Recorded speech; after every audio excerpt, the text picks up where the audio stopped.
want to thank you so much for coming out to this event. I know that it's a chaotic time of year. We all certainly have, great things to do with our time.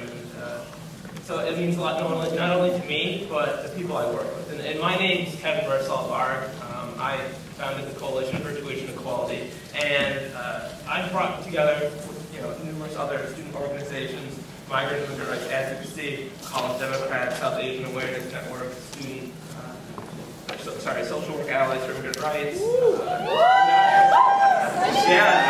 Latino Students Organization, and the Roosevelt Institute, and the ACLU undergraduate chapter, and a really great coalition of groups, including the Central Student Government. I mean, the list keeps going, and that's what this speaks to, what we're working on here, and that hopefully our guest speaker is going to talk about. This is a growing movement here, and not only on campus, but a big conversation about what is immigration, what is not only our identity, but what is the identity of many other people, students on this campus, and how we treat them.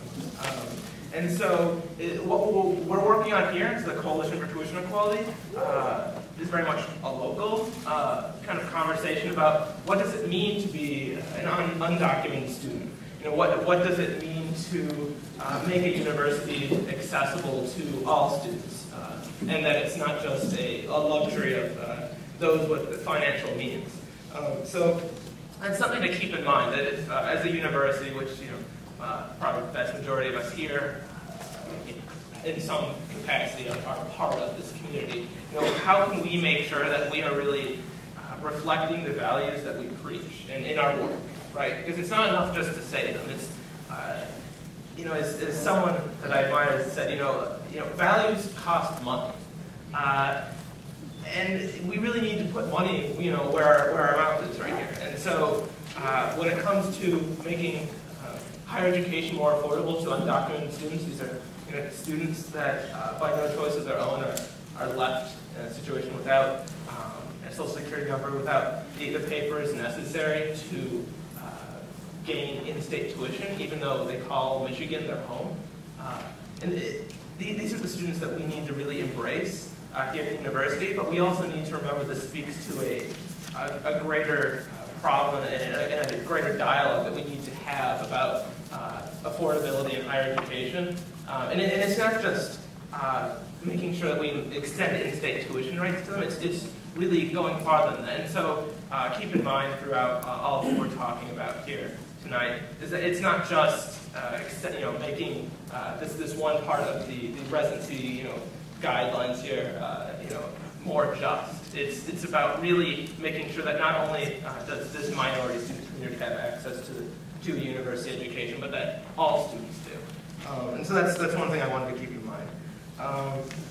And beyond that, we want to, as a university here, make sure that what we're working towards is what we want to see in society as a whole. So if we are an inclusive university, that really speaks to the idea that we want an inclusive society, an inclusive world. And the nice thing is that we can do that here, that as a community that we really can have a huge impact in the lives of so many people. And so I just briefly wanted to go over what the Coalition for Tuition Equality has done over the past few months. Back in October, we came together. It was funny, I just had this idea, I heard about this true injustice that I was seeing in this world. I had been working on these developing world issues, things of, in a faraway land, and this seemed so urgent and immediate. But I also realized that I had no idea what I was getting into. And so I have my friend Luz Mesa here, and the rest of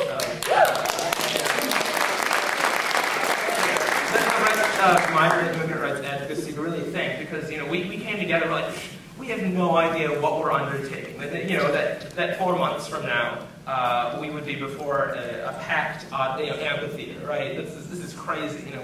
We had very little experience with this. But now we took a resolution to the Central Student Government, and it was passed unanimously, something that we really didn't expect to happen. And we changed minds that were so, I think, so sure that that immigration was, two sides of the same coin. It could either be this or that, but it's far more nuanced. And this is what we're trying to bringing our guest speaker here, to really flesh out that it's not a black and white issue. It's something that we all need to really think about, take time to, and hear out the various perspectives necessary to fully appreciate what it means to be a nation of immigrants and be part of an institution that can in some way affect how our society embraces or rejects immigrants.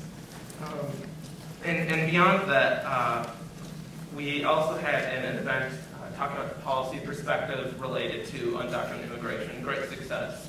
And moving towards that, this past Thursday, we went to the Board of Regents meeting.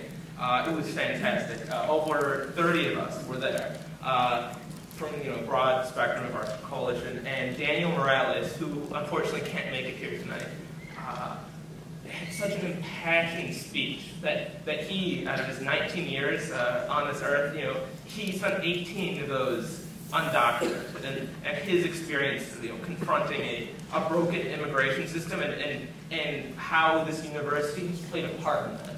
But then also spoke to how the Board of Regents, which can change policies to an extent in state tuition, how they can play a role in changing this broken system, that we can be part of what will really fix the problems here. And so I guess from here on out, I just want to emphasize that we all can have a part in this, that it's not just an undocumented issue, it's not a minority student issue, it's an issue for all of us. And if you want to take part in this, because we all have an investment in a diverse community, we all have an investment in an affordable education, please, I hope you sign the petition, but also sign up to join the coalition, sign up to receive updates, because it's not going to stop here. We are just starting a conversation, and this campus really hasn't confronted what it means to be a campus that really embraces immigrants. So with that, today the coalition has brought people that can really bring perspective on what it means to be an undocumented immigrant, and just think what this university is pushing away, the great talents and these great students that are top of their high school. One of the first people that come to mind are Maria Ibarra. She's wonderful, and she comes from a background where she really dives into reading. She does these things that you would think, oh, that's a student that's going places. And we have to remind ourselves that are we going to allow barriers of financial means to get in our way, or are we going to find ways to make this a more embracing place? So with that, I wanted to invite Maria to the stage.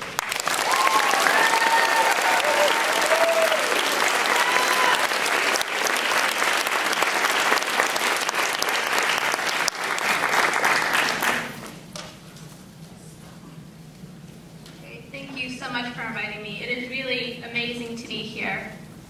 Just want to start out with just whenever someone asks me where I'm from, I usually just answer one of two things. It's either Dearborn, where I live, or Detroit, where I was brought to when I was 9 years old. I never really say that I'm from Mexico. It's just too complicated to explain that I was brought to the U.S. when I was 9 years old. And they always ask me, well, do you ever go back? Do you visit? It's just too hard to explain that I can't go back. If I were to go back to Mexico, I couldn't return to my home in Detroit. It's because I'm undocumented. I was brought to the U.S. by my mom when I was 9 years old. Her, my brother, and I came to join our dad after not seeing him for about 3 years. He left when I was about 5 years old. When I arrived to Detroit, at first it was great. It was like a really long vacation. But then I realized that we weren't going back. But I never really questioned it. It just seemed great. We started a new life. Everything was normal for the first time in my life. In Detroit, I fell right in. I learned the language quickly. I got involved in school. I had really high hopes for myself. In school, I did really great. I was one of those nerdy kids in school that sat in the corner and read everything I could pick up. I graduated top of my class. I had really high test scores, and I had so many hopes to get into the greatest schools. One of them was an obvious choice, the University of Michigan in Ann Arbor. It was a school that everyone respected, everyone hailed, and I really, really, really wanted to be part of the leaders and the best. During my senior year, it was all everybody talked about.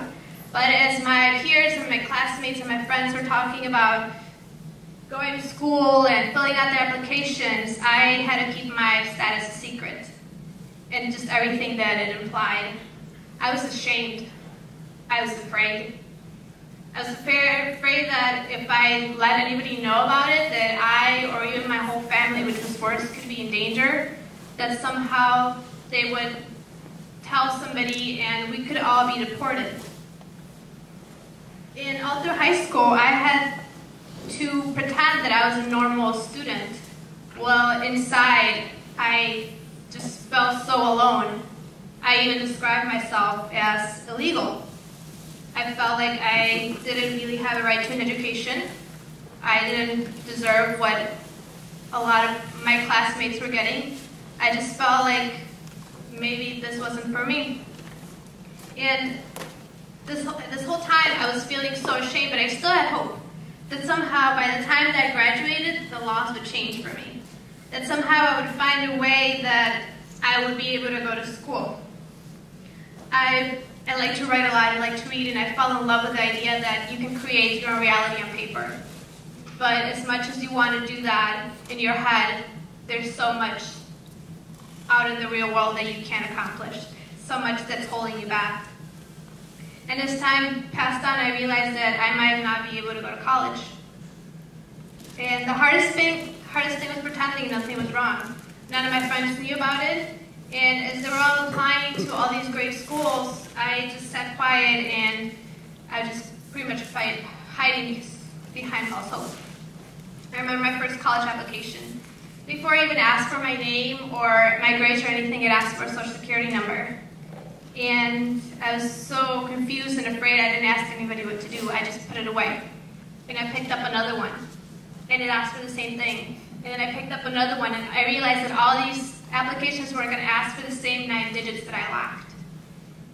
And for the first time in high school, I felt shame for not being able to answer a question. And I remember feeling so let down, because as my friends were talking about moving on and getting their dorms and just starting school, I was so careful not to let anybody know what was going on because I was so scared and so ashamed of what could happen. But somehow, just the idea of going to the University of Michigan still kept gnawing in the back of my head. I knew that this is what I wanted, that I had to work for it. So with what little hope I had left, I decided to go ahead and apply. And I started with the University of Michigan, Dearborn. I scheduled an appointment with the guidance counselor. And I walked in, and he's sitting there. He had just finished his lunch, and he had the he had the scholarship packet ready for me. And when I sat down and I told him I was undocumented, his jaw dropped, and he just looked at me stunned, like, why are you telling me this, sort of? And he slid away the scholarship packet from me. And he told me to fix my status, and then we could talk. It was just the most hopelessly heartbreaking experience I ever felt. That day I went home and I picked up my application to the University of Michigan in Ann Arbor. And I flipped through it and I had the whole thing completed, and I looked through my essay, and one of the questions was, what's the biggest challenge you've ever had to face? It's being an undocumented student who wants to go to college. And how are you overcoming it? I'm applying. But just from what I had heard that day from the guidance counselor, I took my application and I ripped it apart and threw it away. I knew that I wasn't going to be able to apply, that even if I somehow got in, if somehow I got to miraculously change the minds of the admissions counselors here, that I would have to pay out-of-state tuition, and I would not be able to afford it. So either way, I was setting myself up for heartbreak. To this day, I've never told anybody that I wrote my application essay about being an undocumented student. I've shared my story with everybody, but I've never shared that with anyone. I've always been so afraid that U of M would shame me, or even worse, that they would pity me for not being courageous enough to just go ahead and apply. There's so much I want to do, and I'm afraid I'm not going to be able to get the chance to do it. So much I have to offer. Thanks to my parents, I decided to go ahead and apply to the University of Detroit Mercy.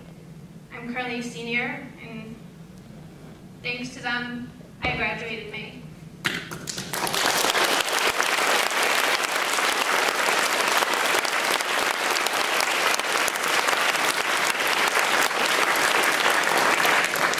So I look at other students and I see how many chances they have and everything they can accomplish, and I feel jealous and angry because they have so many opportunities that I'm never going to be able to have. I'm never going to be able to study abroad or live in a dorm or just take a drive without being afraid. I'm graduating soon, and I'm not going to be able to get my license for social work.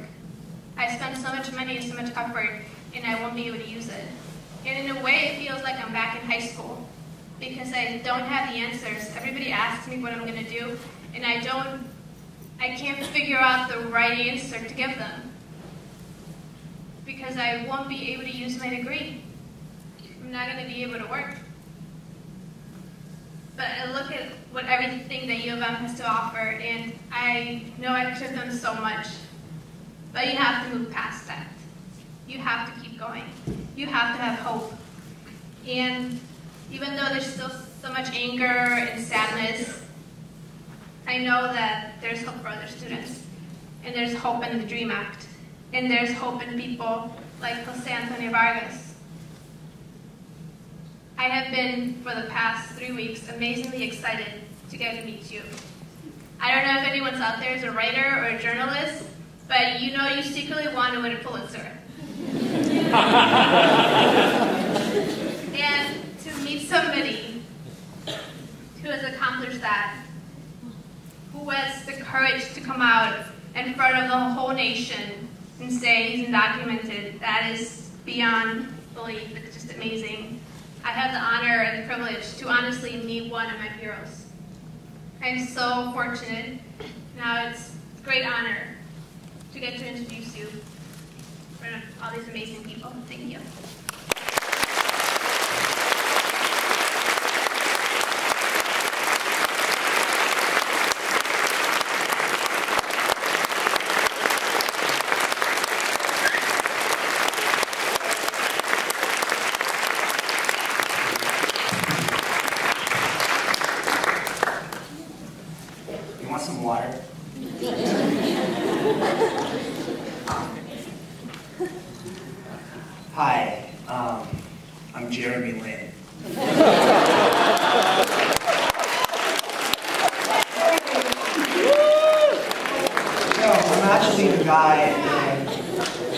Walking around campus, Kevin and Luz has done such a good job that my big face is all over campus. I was afraid no one was going to show up.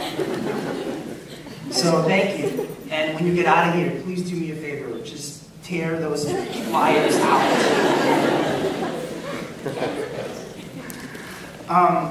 Thank you, Maria, for that really amazing introduction and for telling your story. And I don't know about you, but I've been doing this for the past 8 months, and it literally feels like getting naked in front of people in a very weird way. I've done a lot of talking today. I'm going to talk for a few minutes, and then I hope that we can have one of these great things that here in America, the land of free speech, we can have, which is an actual conversation, an actual dialogue, a conversation that's going to be a little uncomfortable, a conversation that's hopefully going to be truthful and provocative, but a conversation nonetheless. So my mother sent me to America to live with her parents, my grandparents, my lolo and my lola, as we say in Tagalog, when I was 12. The year was 1973, and my introduction to American culture was O.J. Simpson in the Bronco, Nancy Kerrigan's knee getting whacked, and Seinfeld. Like many Filipinos, I learned English in the Philippines by listening to music. A lot of Whitney Houston and Michael Jackson songs.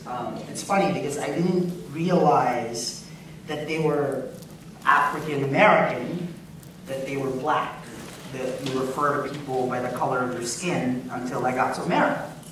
I just figured they were Americans. I didn't know that there was such a thing as an African American or a black American. And in some ways, the question of race, the nature of identity, has fascinated me ever since. And a big part of my American introduction was Dr. Martin Luther King. Like a lot of us, I read about him in textbooks and I studied his speeches and committed to memory many of his writings. It's often overwhelming for me to read the words and to think about the actions that were inspired by the words and to connect the dots between the America that Martin Luther King fought for and the America that we have now. It feels like it was just, it was like yesterday that I was sitting in Mr. Zahner's 8th grade U.S. history class and reading Dr. King's letter from Birmingham jail. I remember these 3 quotes just stood out to me, and I remember being kind of haunted by them. Whatever affects one directly affects all indirectly. Injustice anywhere is a threat to justice everywhere. And this one really killed me. An unjust law is no law at all. That didn't make sense to me because I thought a law was the law, so how can it be? What is this unjust thing? What is that? A year later, during my freshman year in high school, I went to the DMV to get my driver's permit, like any 16-year-old. And I didn't tell my grandparents, I just went. Why did I have to ask for permission? I just went. And I showed this woman my green card, right? It was proof of identification. And she flipped it around and she said, "This is fake. Don't come back here again." I remember riding my bike home. This was in Mountain View, where I grew up, where Google is, but I wasn't where Google got there. I remember taking riding my bike home and thinking to myself, the woman must be lying because I'm not Mexican. I was a victim of my own stereotype, right? I thought only Mexicans can be this illegal thing. I'm Filipina. Is she mistaken? I don't look Mexican. And then I confronted my grandfather. You should never confront your grandfather. And I remember, he worked the graveyard shift. He worked the graveyard shift as a security guard, and he was home cutting coupons in the garage, grocery coupons. And I looked, I said, "Hey, I went to this thing. What is this?" He's like, "What are you doing, showing that to people?" So that's when I found out that I wasn't supposed to be here, that I didn't have the right papers. But again, I remember the thinking in my head was, wait a second, how the hell did this happen? How could they have lied to me about this? How come no one bothered to tell me that I'm not supposed to be here? And it's a dangerous thing to be 16 in America and realize that the flag that you've been pledging allegiance to didn't belong to you.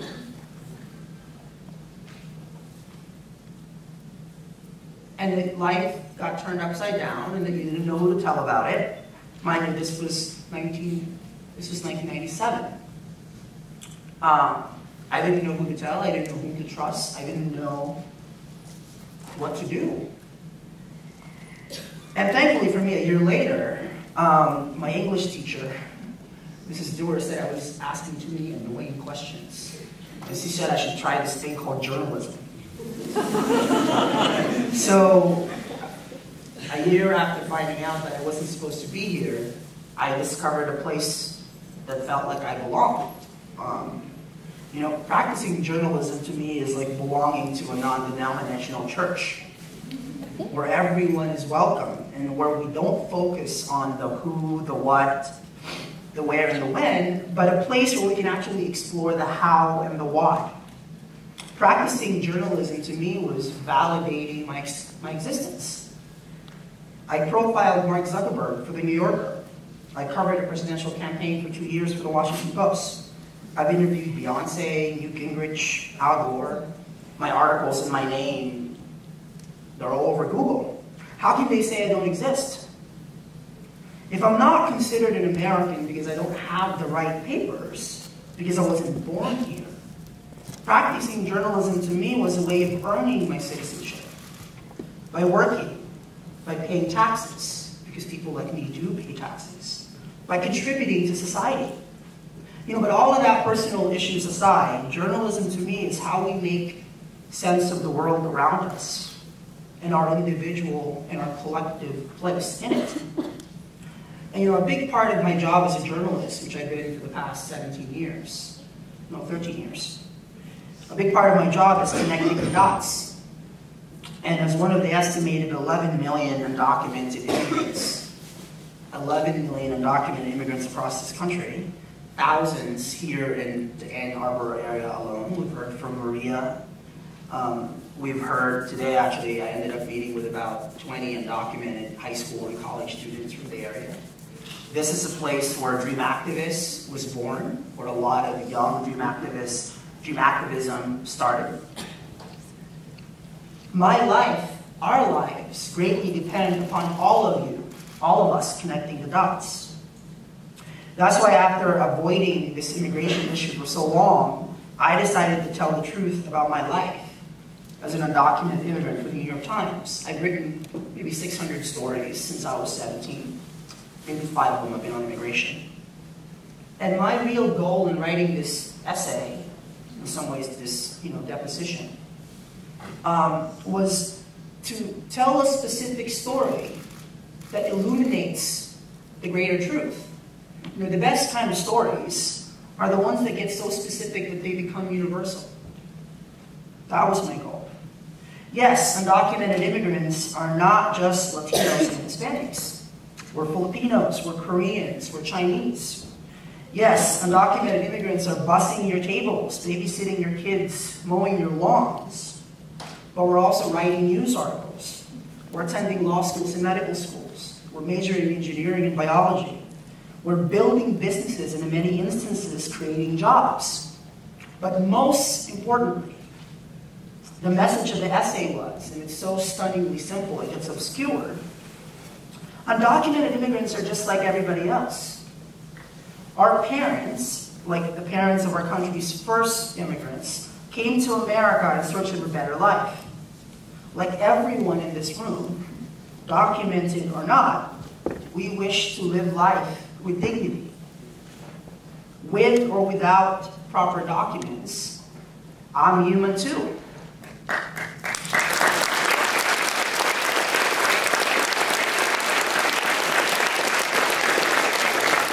And no human being is illegal. Yeah.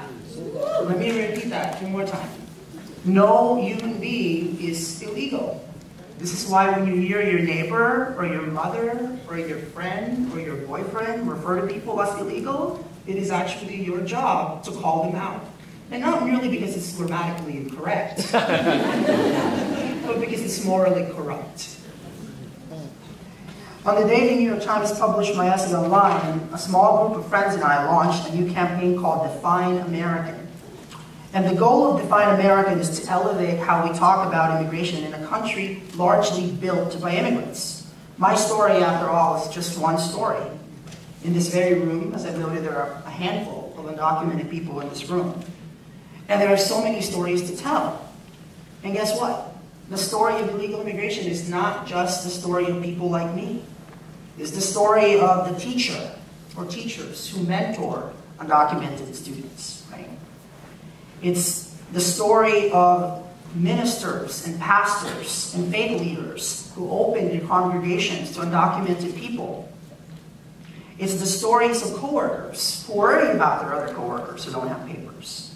They make up what I've been referring to with an acute sense of history, somebody who's an African American studies major in college, as our 21st century underground railroad of supporters. Illegal immigration is not just about Americans without papers, about people like me. It's also about American citizens of all backgrounds, white, black, Asian, Latino, who know just how broken and unfair the immigration system is. There's so much about this issue, that everyday Americans simply do not know. And here are some numbers that I think may actually surprise you. 11.2. That's 11.2 billion. That's the amount of money that people like me paid in state and local taxes in 2010. Did you ever hear that figure? No. Another figure, 63. 62% of undocumented immigrants have been residing in the U.S. for 10 years or longer. It's going to be my 19th year in this country in August. I haven't left the country since I was 12. I've been to Arkansas. I've been to Iowa's 99 counties, but I haven't seen my mom since I was 12. And I haven't been able to go to the Philippines or Mexico or Canada. Apparently Canada's only 45 minutes away.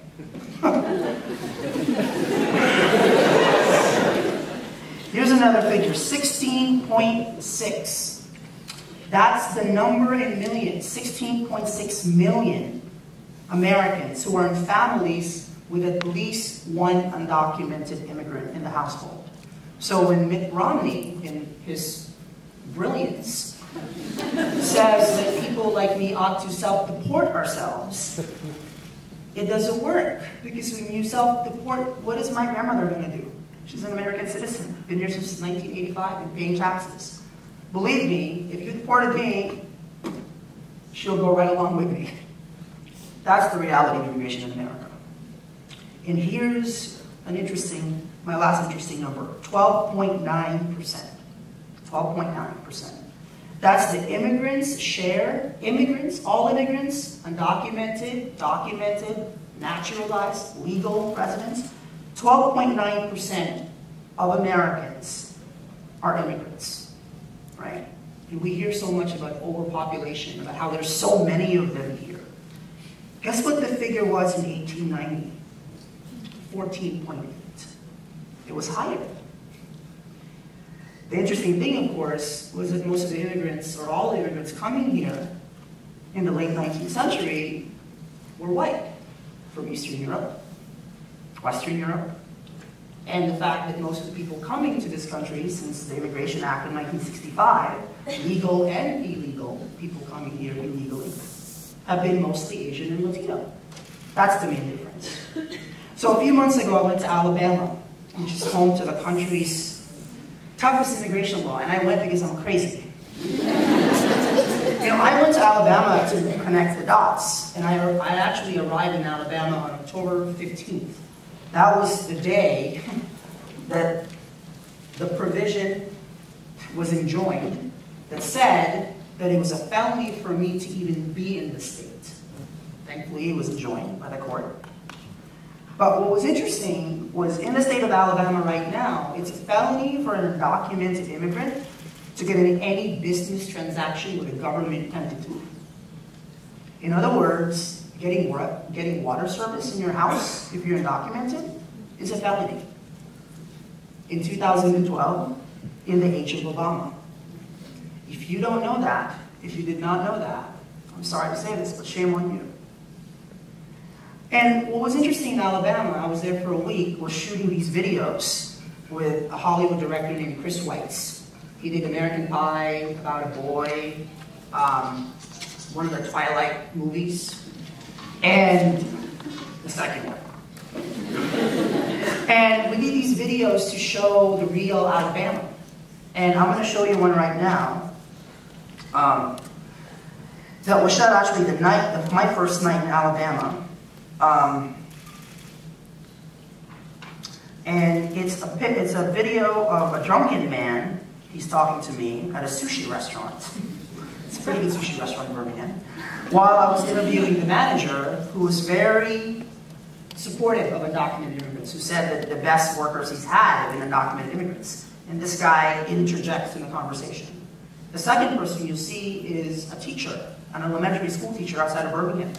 The day that the Alabama law took effect, for a few weeks, principals and teachers were actually, by law, required to ask for the immigration status of their students. And guess what? The first Monday after the law was passed, 2,300 kids didn't show up to class. And 3 of those students were in their class. So this is the video.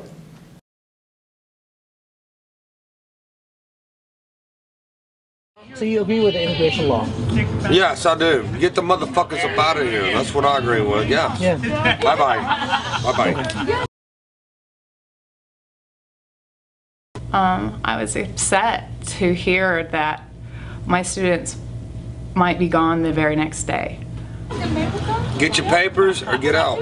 I educate who walks through my door, and I don't really look in their file to see whether they're documented or not. You got your papers? You got your papers? What if I told you I didn't?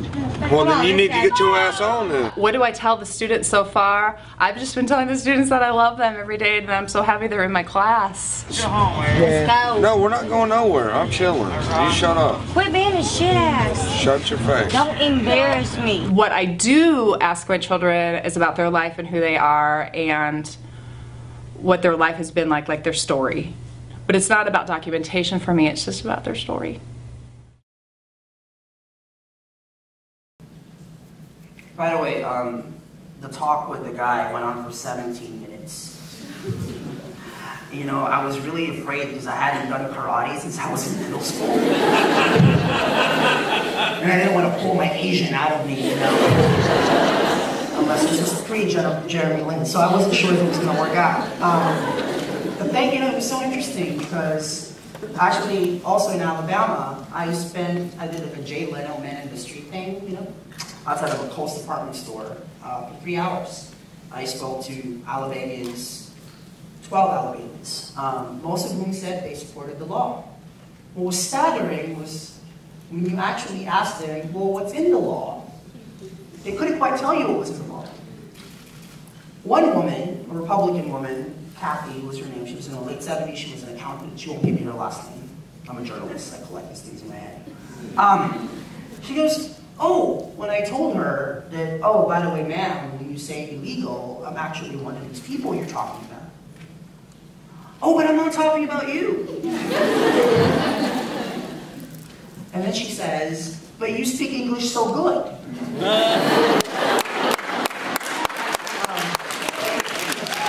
I do not correct her.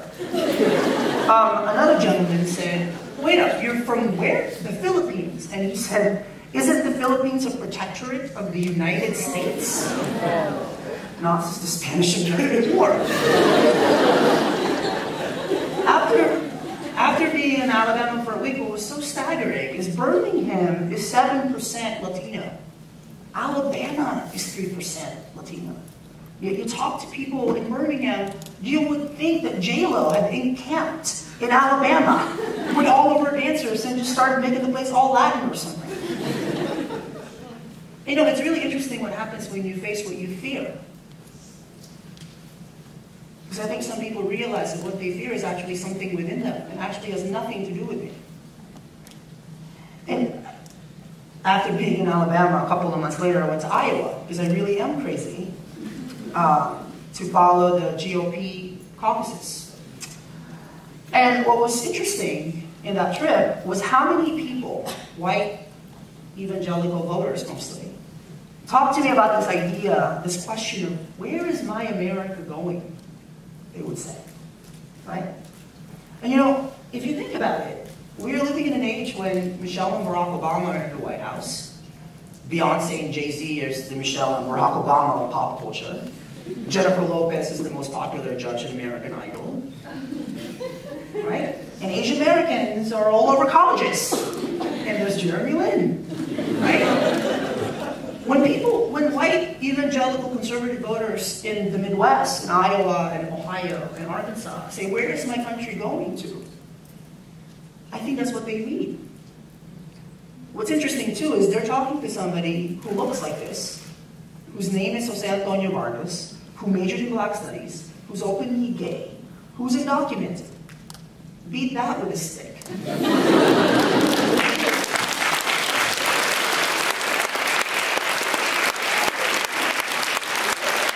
to me, I am not a part of any minority groups. As far as I'm concerned, I'm the majority of one. And I think that's a reality that all of us are going to have to deal with in a demographically changing America that is not going to get any less gay, any less Asian, or any less Latino, or any less Black. And I don't know if you know this, but if you look in this country right now, slightly over a third of Americans belong to, quote, minority groups. This is the more interesting statistic. Nearly 50% of kids under the age of 30 is not white. Every 30 seconds, a Latino in this country turns 18 years old. Let me repeat this. Every 30 seconds, a Latino in this country turns 18 years old. If I'm the Republican Party, I am looking at diversity that is destiny, that is in many ways destined to keep me a minority party. And to me, what's most fascinating about this is this idea that history, in some ways, is cracking right before our eyes. The very question of who an American is and what an American looks like, the question of how we define American, is coming face to face with a demographically changing America. And when you tie that to the issue of immigration and how we need to connect the dots, and how in reality, unless you're a Native American, unless you're an African American brought here through slavery, you came here from somewhere. White isn't a country. You came here from somewhere. Can you imagine what would have happened, by the way, if the Native Americans had put up a border? Would Christopher Columbus gotten in? And to us, that define American in terms of what we're doing, in terms of starting this new conversation about immigration. We're starting to take people's definitions of what they find or what they think defines American. So in the past 3 months now, we've collected about 400 stories, 400 videos mostly, from people like Stephen Colbert. How do I define American? I look in the mirror.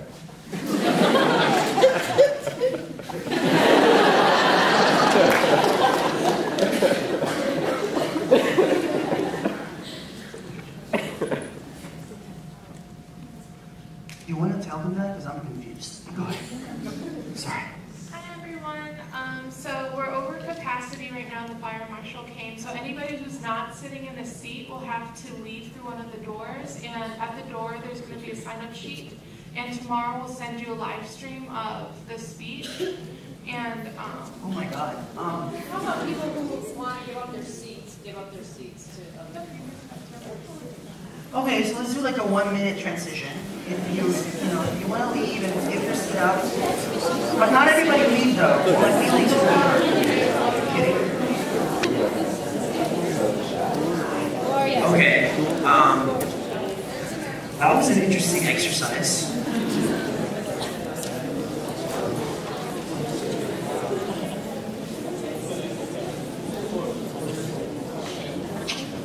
And I'm just gonna keep going. So our goal in collecting these videos, if you notice, by the way, we named the campaign Define American. Right? Immigration isn't even the title. Whenever people think about illegal immigration, the first thing that comes up is criminality, right? Like I get emails every day from people saying I'm a criminal and I should go back home.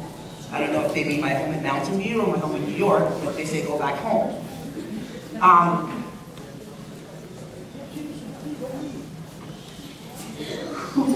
Drama. What is going on? Is that ice on the door or something?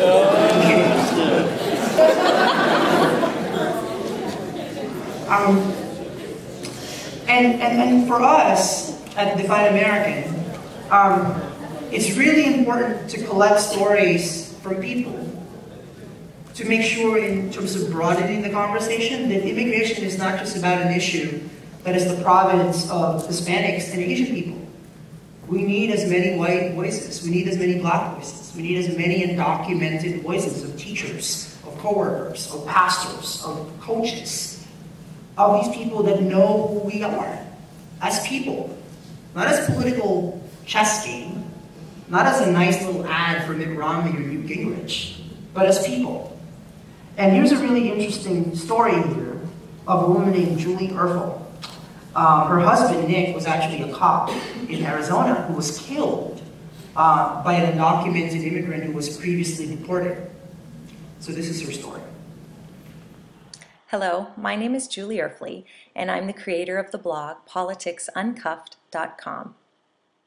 I became involved in the immigration debate after my husband, a Phoenix police officer, was shot and killed in the line of duty by an illegal immigrant who had previously been deported.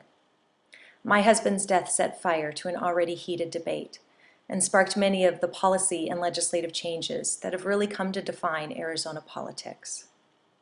After my husband's death, many had hoped that I, a white middle-class woman, would heed the call for punitive and enforcement-only immigration policies. But that's a Band-Aid, one that fails to address the underlying problems or offer any type of long-term solutions.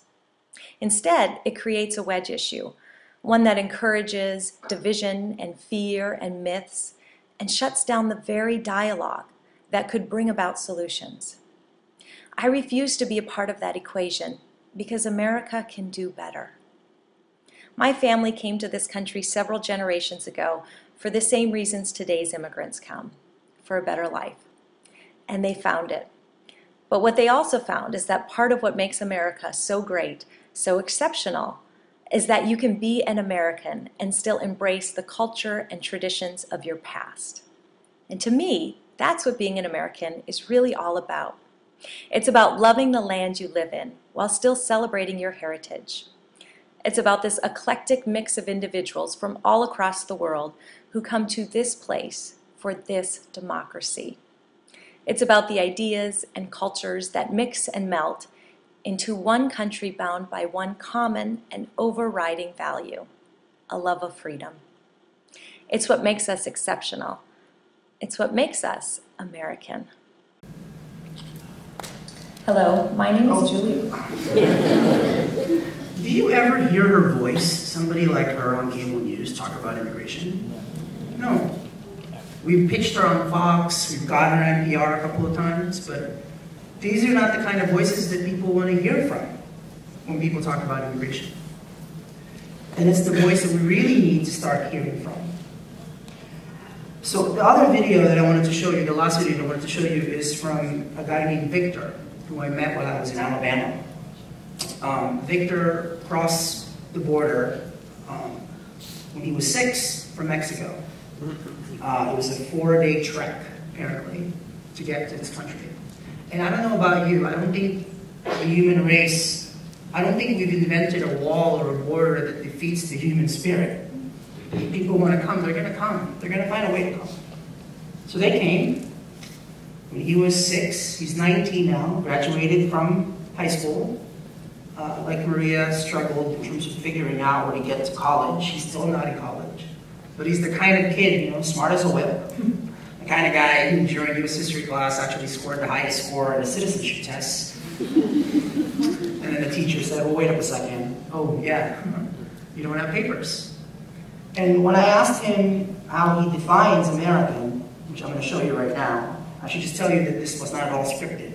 I asked the question and off he went. I define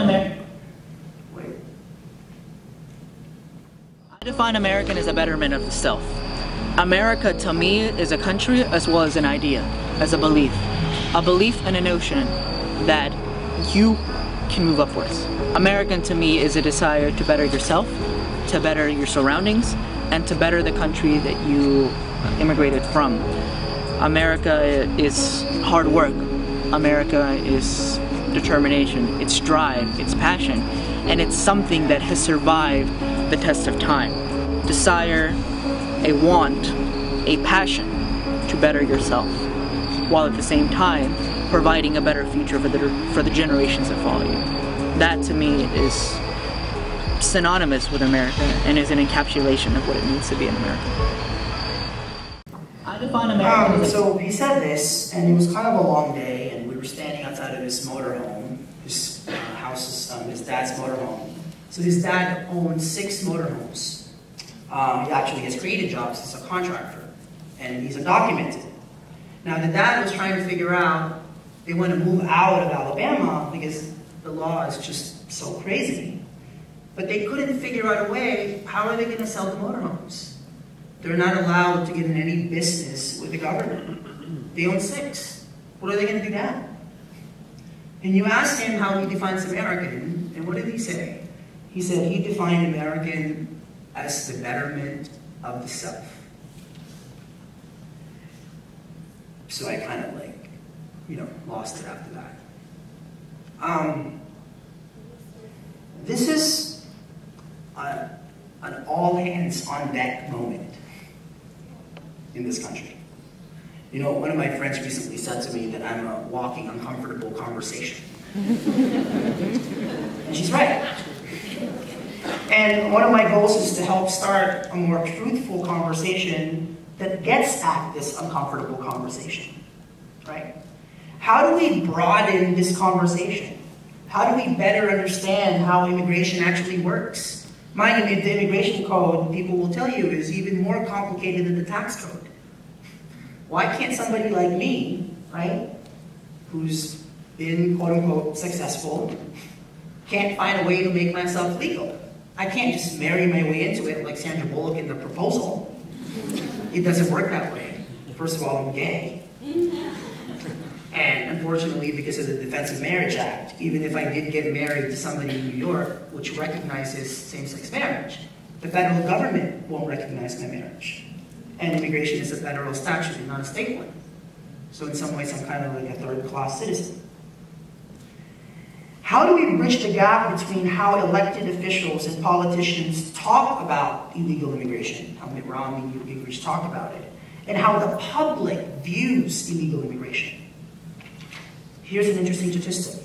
Only 19% of people polled believe that all undocumented immigrants should go back to their country. Only 19%. And guess where that poll came from? Fox News, December 2011. 66% believe undocumented people like me should be allowed to stay in the country and eventually become citizens after paying back taxes, learning English, and passing a background check. I paid a lot of taxes. For me, Social Security really is a Ponzi scheme, because I'm not going to get any of it back. I speak English pretty well, and I'll pay any fine you want me to pay. 66%. Another Fox News poll. So now the question here, and this is where I want this conversation to start, is what is your role in this? Where do you stand on this issue? And not only where do you stand, what are you going to do about it? How are you going to speak up against it? What is your responsibility and obligation as an American to the issue? I recently went back to DC to look at the Martin Luther King Memorial, which I recommend everybody see. It's really overwhelming and overpowering. And it got me to really thinking about this, another great quote from Martin Luther King that I think sums up where we all are.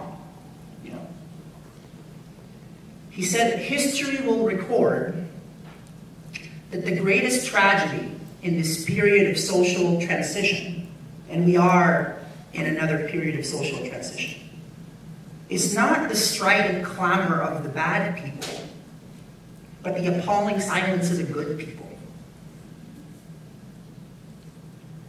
If you're being silent, you're being a part of the problem and not the solution. And I think it was Howard Zinn who said, you can't be neutral in a moving train. So we really need your help.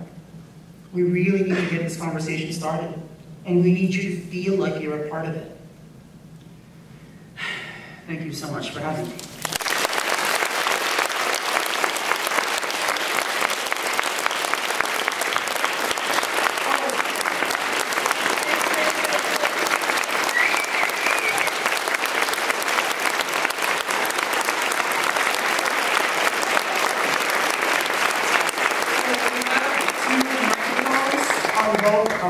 We're about to have them on both sides. And please, no uncomfortable question is uncomfortable enough. Please ask anything you want.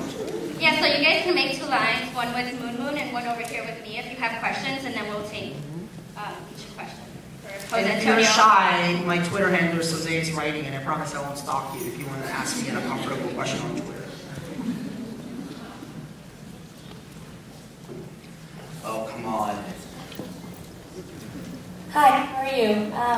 I'm Vanessa Cruz, and I'm a third-year political science PhD student, and I'm actually studying the anti-immigrant movement.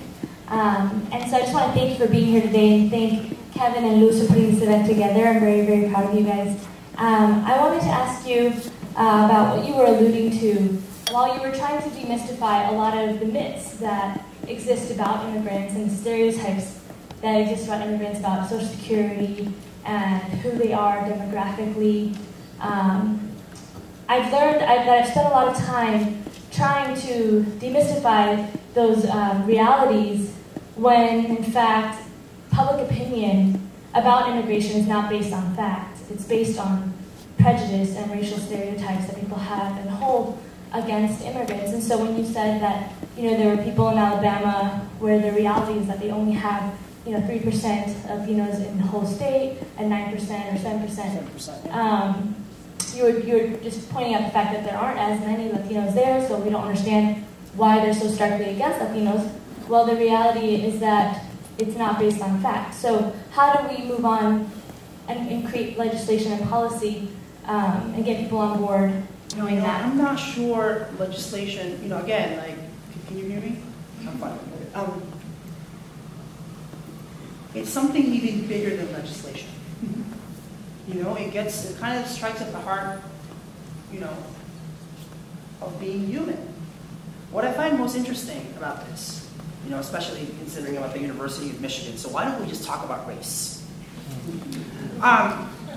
Which we don't really do a good job of enough talking about, right? Yeah. I mean, there is no post-racial Obama era. That doesn't exist. And I tell you that it doesn't exist because we always talk about Barack Obama as African American and not as somebody who's biracial. Barack Obama is as much white as he is black. And we only focus on the black part. I find that really interesting. And mind you, we're living in a time in which Barack Obama gets elected president, and what does Mitch McConnell say in the Senate the day after? That his job is to make sure that Obama stays and remains a one-term president.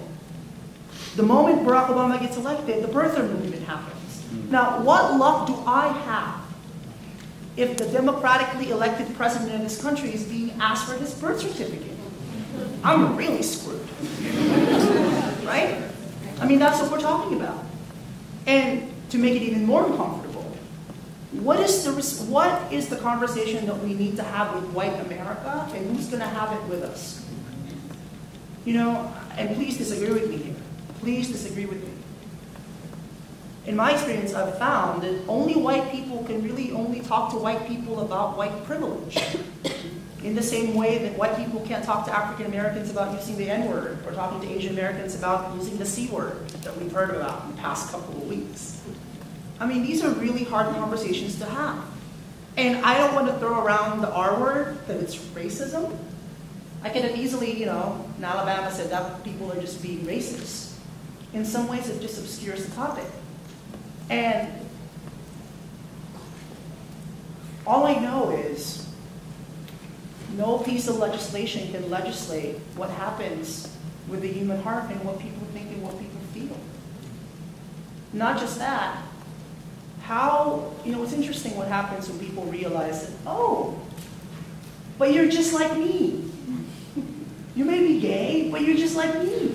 Oh, you may be like Mexican, but you're just like me. It takes a lot of heartbreak and a lot of hopes and dreams dashed to get to the most fundamental human truth, that we're all the same, right? And this is why I think us at Divide American, instead of just saying that here we are pushing one piece of legislation, it's really more like, let's really have a conversation around this, right? People have been asking me what success is for me. How do I measure success? So I did Colbert last summer, and a young woman saw me at Starbucks and said, oh, you're the Asian guy at Colbert. Yes, I am. So she said she saw me and she liked the interview and she thought my hair was cool. And then she said she went and read the New York Times article. And then she said she called her grandfather and asked her grandfather, hey, where did we come from? What's our immigration story? She's fourth generation Irish. To me, that's success. Well, thank you so much. Hi, my name is Sarah. I'm from first year student, master student in School of Social Work. And actually, I come from a journalism background, so I appreciate great. I was wondering, I think a lot of people, we talk a lot about this overall, this immigration problem and, what can we do about it? And my question is, what practical things can we apply to our lives that helps change things? It's something that, so like maybe one or two things, like is it we go and start a letter writing campaign? Is it we just start going into rural Ohio and start talking to people? What is it exactly? You want to come with? I'm going next week. Yeah, I'm from Ohio. So what are maybe the 2 or 3 things? So some tangible things. I mean, I've noticed this a lot, even amongst my own friends. Now they like trip. Yeah, Jose, okay, I can't use that word. And not because I'm censoring them, but just because, again, whenever you use the word illegal, I want you to really imagine like a middle school kid in a classroom somewhere internalizing what you just called him or her. Like that's what I want you to think about. And one tangible thing is calling people out when you hear that, even with coworkers or your relatives. Another thing, even here at the University of Michigan, right? Apparently a bastion of progressive America in some ways. How do you get the university president actually taking a stance on undocumented students and tuition equality? That's something really tangible. I have yet to think of a major university president take a tangible, clear, this is what we are and this is what we believe in. And what we believe in is that anyone's education benefits everyone. Anyone's education benefits everyone. That's just the truth. That's another thing. The third thing, our legislatures, right?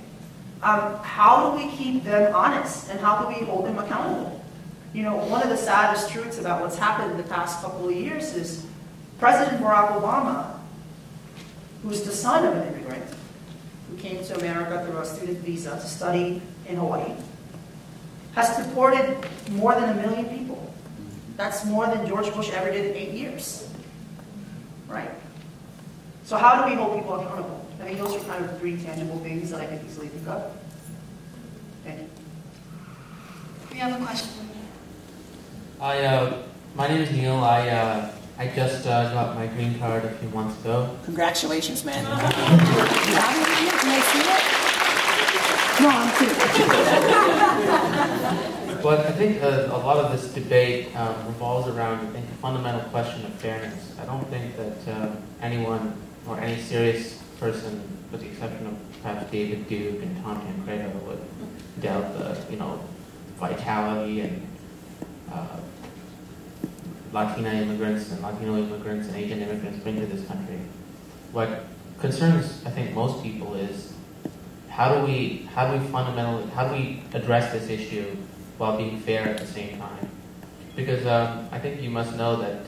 How long did you wait to get your green card? Well, thankfully, my dad is a wealthy person and loaned me the money I needed to make an investment. Shit, I was going to do that, but I can't because I broke so many laws now, so we'll qualify. I also want to ask you, how did you overcome some of the hurdles Maria encountered in terms of finance of your education and speaking out about this issue and continuing your work? That must have been very nerve-wracking for you, the idea that your employers might sanction you for committing Social Security fraud. But I also wanted to, going back to the question I really wanted to ask was, for a lot of people, like the United States issues I think around 120,000 work visas every year to people with advanced education, people with masters, PhDs, people who make who are... Are you counting H-1B visas in that? No, I'm not. Those are green cards. And as you may know, that there's a quota. Only, I think, 6% of the total visas in each category can be issued to nationals of a single country. Yeah. And I know several students, international students from India that pay the full about 50 grand a year, get outstanding grades, and they get basically screwed in the job market as well. And a lot of people who, I think the University of Michigan subsidizes graduate education. We have students from China, India come over, and they get fully subsidized for their PhD, and then they apply for an H-1B visa. They apply for an H-1B visa, can only be renewed once. And the backlog is so long because there's such a small quota for nationals from India or China that eventually they're told by INS after 6 years that, sorry, we have enough of your people here, go back to where you came from. By the way, the waiting list for India is what? 16 years? It's long. Philippines is 20 years. Yeah, it's really long. And, the question is, how do we be fair? How do we say that, people who have spent decades here can stay? Because, I think we had to find a path toward legalization for no one even knows 12 million, 20 million people. It's more than 11 million. But how do we be fair to the people that were turned away by a very restrictive immigration law, who obey the law of the United States and at the same time give green cards to 10 to 12 million people who may have committed Social Security fraud by working here, broken the postal laws? What's your first name? Neil. Neil. So I really appreciate you bringing that up, and I know you were kind of trying to tango around that question, so I'm just going to answer it like headway, right? So I don't want to bump, when Mitt Romney says people like me should get in the back of the line, right? I should get in the back of the line and obey the law and respect people who have followed the law, right? First of all, I wish you would tell us where the line is, right? Because if there's a line, I would not be here. I leave my Beyonce DVDs and my books, and I'll see you later. I'll wait for as long as I need to wait without bumping anybody off the line. And I think what's interesting to me about the conversation sometimes, and I hear this from a lot of Hispanics and a lot of Asian people who got here, legal means and waited, and say, wait a second, why are you disrespecting the fact that we waited, and why can't you wait? I am more than happy to wait. I'm more than happy to wait. But you've got to give me a process. Right now, you and I both know there is no process. What we have are people like Maria, like myself, who are living our lives in limbo. That's what we have. And I really appreciate you bringing this up. Because this is where class and race kind of really interjects, right? Not many of us are wealthy to be able to have people, I don't ever want anyone to think, ever, that my existence threatened theirs, or I'm trying to take something that's theirs. I don't ever want that. And I'm just speaking for myself when I say that. And so what I want is a system that acknowledges what the reality is. And by the way, the fact that we're sending away college-educated people in this country, we're sending them away to start their startups in India, or I've heard this great story in the Wall Street Journal about all these graduates from Indonesia going back to Indonesia and starting businesses there instead of here. We're losing so many people, so many talented people who could be building businesses here, but because our system is so antiquated, we're losing them. So I think it's very important, that we be intellectually honest. And here's another one that's going to this is what I found really interesting being in Alabama, right? Because sometimes I talk to engineers where I grew up in Silicon Valley, my friends who are engineers, who are like, oh yeah, I'm all for giving visas to like college educated people, but I don't really care about migrant farmer workers, right? And I hear this, and these are my friends. And wait a second, don't you and I eat the same hamburger? As far as I'm concerned, everybody eats a hamburger and realizes that, can you imagine how much your hamburger would cost if you actually had to pay for the tomatoes and the lettuce in it? Right? This is America. This country has been built, all of us know, on the back of cheap labor. Talk to black Americans who built the South. Talk to the Chinese who built the railroads. So we are punishing the same people that pick our tomatoes and our lettuce so we can have cheap produce, right? And yet we fail to acknowledge the fact that they too should have some sort of a process of getting here.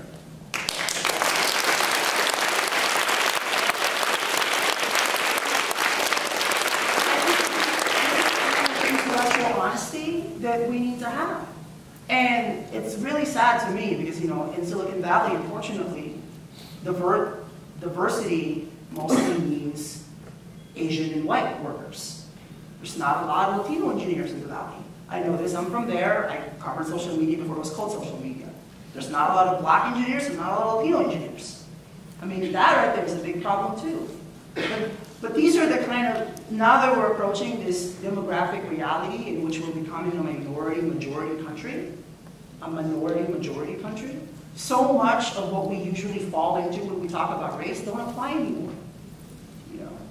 And that's what I find most difficult in talking about immigration, is to talk about it like this and not feel like I'm offending, you know, white people, or I'm threatening legal Americans who are then like just giving me my rights. And now mind you, I could just leave, because right now ICE could come here and pick me up, like they could.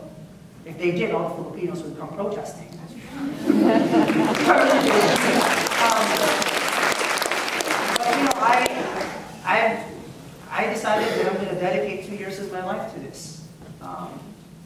I'll be 32, you know, I want to have an eat, pray, love year. I want to see Canada. You know, I learned English by watching Anna B. Gables. I want to see Prince Edward Island. There's so much I want to do. And I feel like in some ways in my life it just kind of got started. And you know, I look at, today as I said, I met with a lot of, maybe 15 or so undocumented high school students and college students.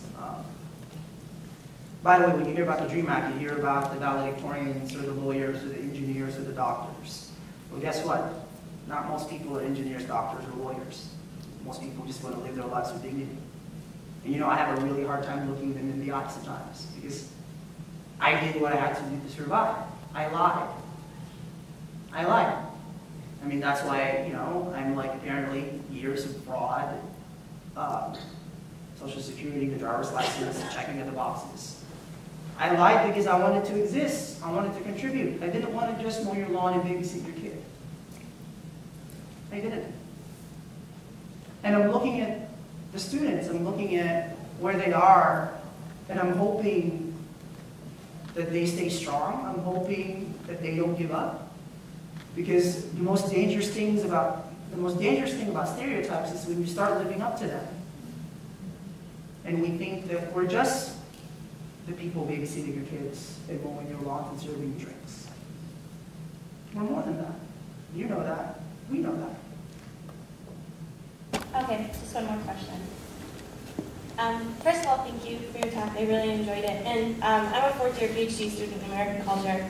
I do work on immigration policy and representations of undocumented Americans. And I guess my question, just from hearing you answer questions, I think I know what your answer might be, but I think I'll ask it anyway. So the Federal DREAM Act, the majority of people who qualify for that would actually be serving in the military. And one of the things I write about is the Federal DREAM Act. And I'm just wondering how you feel about that, and how you feel that we can have this discussion about the DREAM Act while also being critical of the military provision. Thank you so much for asking that question. I am for the DREAM Act. I am for anything that makes sure that lives are not being lived in limbo. You know, last week I was just talking to a kid in Florida who was about to graduate law school, who's getting offered jobs by 4 firms, been here since he was 7. You haven't told them that he's undocumented. He's gone through law school by usually a lot of borrowing of money. And you know, if you're undocumented, you can't practice law. So now, this kid that went through law school is thinking about waiting tables and asking me if I knew anybody in New York who could help him out. That's the conversation we're having. And I'm just one person having these conversations. The DREAM Act only solves one part of the equation. Then what? Maria said, then what? You go to college, then what? What do you do with us? And this is why I think, and I kind of want to end it on this note, this is really about what you want. I'm frankly surprised that I made it as far as I did. I was really surprised.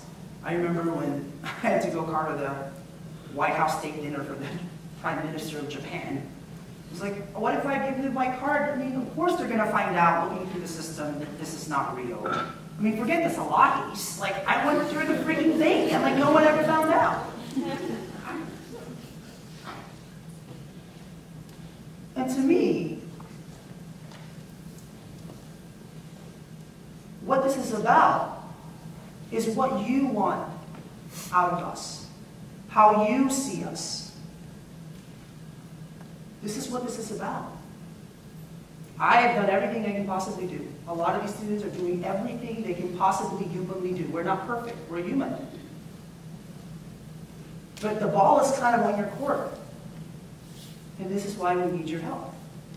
And this is why I really appreciate all of you coming out and not leaving and getting bored by this talk. So thank you so much. Please check out defineamerican.com, and thanks again.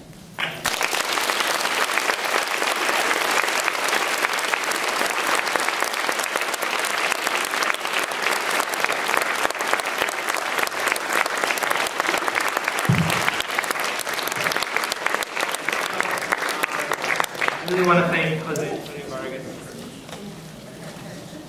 I want to thank Jose for coming out here, and I want to thank you all for coming. And I apologize yet again about the fire code related stuff, but I do want to impress upon you that what happened here, it doesn't stop here. That this is a conversation that will live on, and that through our actions here at the university and in general, we really need to show our commitment to the idea of a maintained conversation on immigration. So please, if you could, support tuition equality, sign a petition. If you're interested, help plan how we can really take on this issue at the university. And I want to thank you, and have a great night.